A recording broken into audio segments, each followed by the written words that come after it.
मित्रों नमस्कार। आज का विषय हमारे, आपके और सृष्टि से जुड़े हुए सभी पहलुओं से सरोकार रखती है। क्या आप जानते हैं, दुनिया भर में प्रतिवर्ष 50 लाख लोग वायु प्रदूषण के कारण और 35 लाख लोग जल प्रदूषण के कारण अपने प्राण गंवा देते हैं। परंतु यह खबर सुर्खियों में नहीं आती। पिछले कई दशकों से विज्ञान के कई शाखाओं में हमने उपलब्धियां पाई हैं, जैसे कि मानव का चांद पर जाना, अनेक घातक हथियार बनाना, अंतरिक्ष में जाना इत्यादि इत्यादि। परंतु उसी स्तर से हमने प्रकृति का भी उपहास उड़ाया है। यूं तो कार्बन उत्सर्जन, नदियों के पानी के शुद्धिकरण इत्यादि सब्जेक्ट के ऊपर कभी कभी चर्चा कर लेते हैं, परंतु कोई ठोस कदम अब तक उठा नहीं पाए। हम हमेशा प्रकृति एवं पर्यावरण का दायित्व दूसरों पर डालने की नीति अपनाते आए हैं। प्रकृति के साथ हो रहे सौतेले व्यवहार पर प्रकृति का हमसे नाराज होना स्वाभाविक है और उसके दंड का तरीका भी अलग है, परंतु बड़ा भयावह है। कोरोना वायरस उसी का एक हिस्सा है।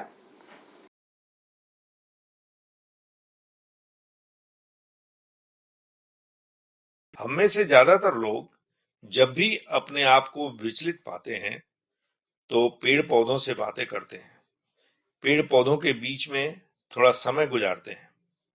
जंगल में जब भी हम समय बिताते हैं तो कुछ चीजें हमें अपने आप समझ में आने लगती हैं।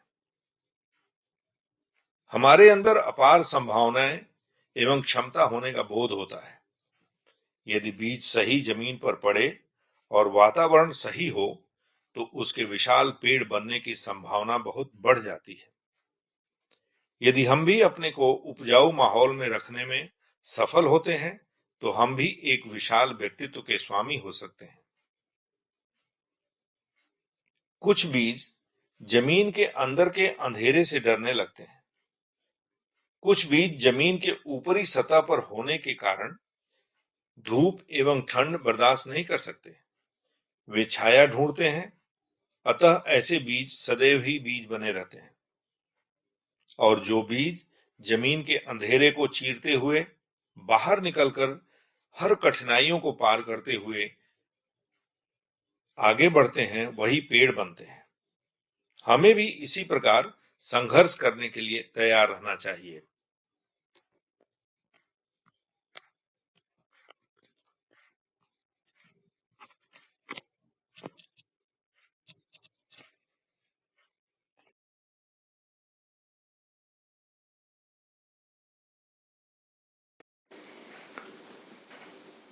हमें जल्दबाजी से बचना चाहिए।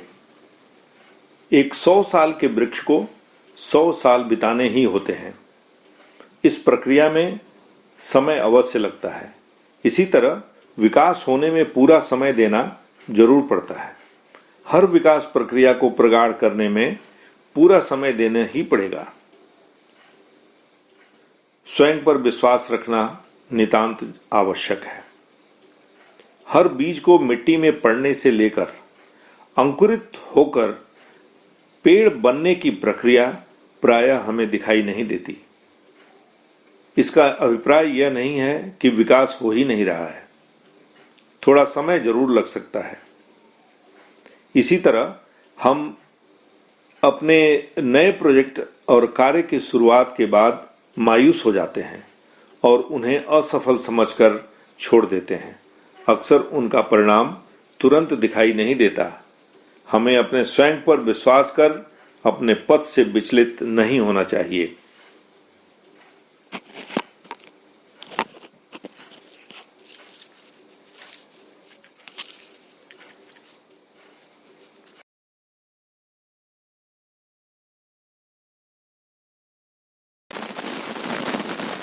हमें चाहिए कि प्रकृति, पर्यावरण एवं विकास के उत्थान के लिए भी एक लक्ष्मण रेखा खींचें ताकि भविष्य में महामारी से बच सकें। प्रकृति के विकास के लिए जो काम हम 40 साल से नहीं कर पाए, वह कोरोना यानी प्राकृतिक दंड के कारण मात्र 30 दिन में संभव हो गया। इस विषय पर गहराई से सोचिए एवं प्रण लीजिए। आज के लिए इतना ही। जय हिंद।